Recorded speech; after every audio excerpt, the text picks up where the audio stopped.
Are your employees talking about your brand in a negative light? Hey, Chris Zuiker with Media Options. We help companies to acquire the raw, unfiltered version of their brand. Brokering some of the best domain names on the planet. Check it out at MediaOptions.com. Check it out at ChrisZuiker.com. I do a daily podcast over there. And my thought today is this, is that does your domain name, does this confusion that you possibly created with your domain name, is it forcing your employees to talk about your brand in a negative light? Now, here's what I mean by this, okay? When you don't own the raw essence of your brand, you have to speak about your brand in a negative, okay? In a negative, so to speak. So in this instance, I'm going to use an example of quilt.com. It's a domain name we're brokering, phenomenal branding opportunity. It has hundreds of thousands of exact match searches, high CPC. I mean, just a tremendous amount of raw equity, a tremendous amount of wind and momentum. And it has some brand equity in there. So I mean, a great branding opportunity, quilt.com. But what happens if you're TriQuilt? What happens if you're GetQuilt? What happens if you're Quilt Associates or Quilt Software? Well, what happens is that your employees, as they're explaining your company, okay, as people call in, as you're doing your marketing, you have to say, hey, you know, we're GetQuilt, we're TriQuilt.com. Like, don't go to quilt.com because that's not us, okay? That's not us. We're here. We're not there. We're here. And so you have to talk about your brand because you create this confusion. You have to then clarify it. Now, what happens is that, inevitably what happens is that most of these companies, they call themselves the raw essence, okay? They don't call themselves like Quilt because that doesn't make any sense, okay? They don't call themselves GetQuilt because that wouldn't make any sense. They wouldn't call themselves, you kind of maybe, let's say it's like Quilt, I don't know, Quilt Power, whatever it is.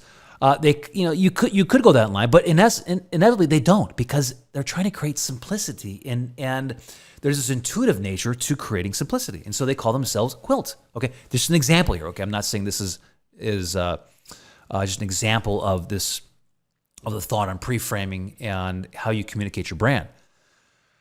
So they call themselves raw essence. But when their domain name doesn't match that, they have to say, okay, go over here. We're not over there. Because inevitably, in all these examples, even if you're like Quilt Associates, you're still Quilt. Like Quilt is the predominant essence of your brand, and the other is the descriptor. Now, that's a possibility. Okay, if you can't get the raw essence of your brand, say quilt.com it sells, which it will sell at some point. I mean, you're going to have to use a descriptor, but don't get confused. That's a descriptor. That's a descriptor of your brand.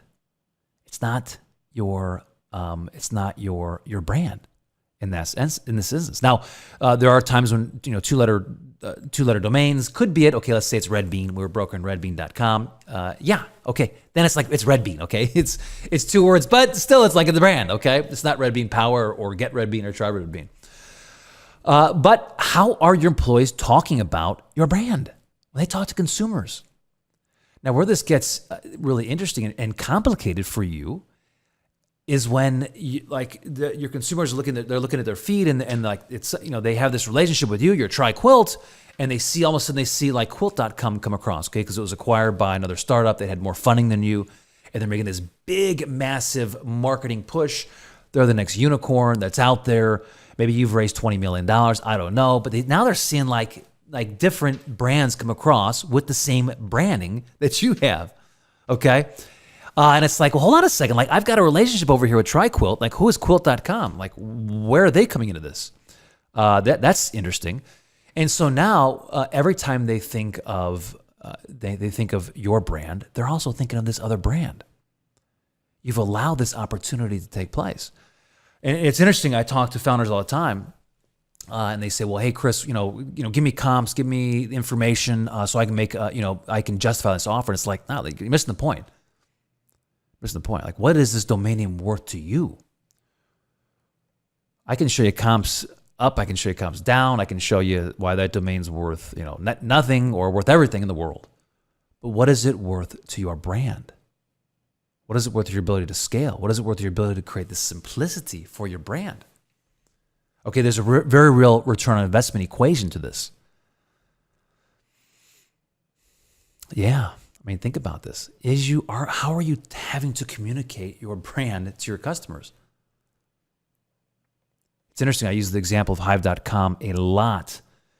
There's like 12 or 14 different companies that have raised over $1 million that have Hive as their the main essence of their brand. But guess what? They'll never own Hive.com. Hive.com is taken. It's done. Like, it's not even owned by the company that raised the most money. It's owned by the company that was the smartest, that understood branding. And now they have the power position. They own the global positioning for everything Hive. It's interesting. He said when they first, they were, I think it was on Hive Teams, they switched over to Hive.com. They saw like a 40% increase in their traffic overnight, doing nothing. And it's like, yeah, of course. Because these other brands are out there marketing themselves as Hive, but they don't have Hive.com. Okay, maybe they're Hive Co. Maybe they're, I don't even know what they are. You can go on and look at Crunchbase. You can see these other brands, but they've created a massive amount of confusion. And now it doesn't matter how much they've raised. They'll never own it. They'll never own that brand. They'll forever create confusion. They'll forever have to talk about their brand in a negative light. Now listen, this is about brand equity. Brand equity. This impacts brand equity. Brand equity is this intangibleness that you have to your brand by creating trust, by creating loyal customers, by creating this effortless path that leads to your ability to create long-term customers and charge more money because customers see you as the preeminent. They see you as the best. Will your brand equity ever be realized? Will you ever hit that point in brand equity if you don't own your raw and filtered version of your brand? Really depends, right? I mean, there's a massive risk. I can't tell you what the risk equations are for your brand. I don't know. That comes down to the industry. That comes down to who acquires your brand. That comes down to your marketing dollars. But I do know this: there is an impact. There is a massive return on investment. It's interesting. I was going through and I was looking at some. I was breaking down and creating a new video, a new convert video for domain names, and I was looking at an interview with Ring.com on Domain Sherpa, and that's exactly what he said. He goes, listen, they acquired the domain name, and inevitably came out they acquired it for $1 million, and he financed it. But he goes, listen, even if they were like having like great growth as they rebranded from Doorbot to Ring, and he said like our growth potential was so great. He said, as we looked at the math and we're growing like at this great rate, he said like even if like over 10 years, like we would have made our money back. Like it just made sense. It made sense to own Ring.com. Now, I mean, it was a fairy tale story, right? It was just a unicorn story. I mean, he sold his brand for $1 billion to Amazon. But he said even the worst case scenarios, it had a positive impact on our business. Now, I mean, it's just a great example of brand equity. He said, listen, the domain was worth $40 million when we sold it. I mean, the domain name alone, when we sold it to Amazon, we projected it to be about $40 to $45 million. The domain name alone. Okay, I think it's more because it's like this intangibleness of brand equity, the brand equity equation. I mean, Amazon could have ripped it off overnight. Okay, I'm going to leave it there. This is I'm kind of going long here, but how are you talking about your brand? Listen, if you have the opportunity to acquire the raw unfiltered version of your brand, like consider it. You have to consider it. You have to consider because it's going to sell. I mean, great domains sell. The more you're out there marketing your brand, the more you're just creating more brand equity for that. You're creating more traffic for that. Inevitably, you're just increasing the price of that domain name. So if you need help, reach out to us. Listen, we have a lot of domains that we broker on Media Options that you can do a lease option on, which means that you can get into it with very little down.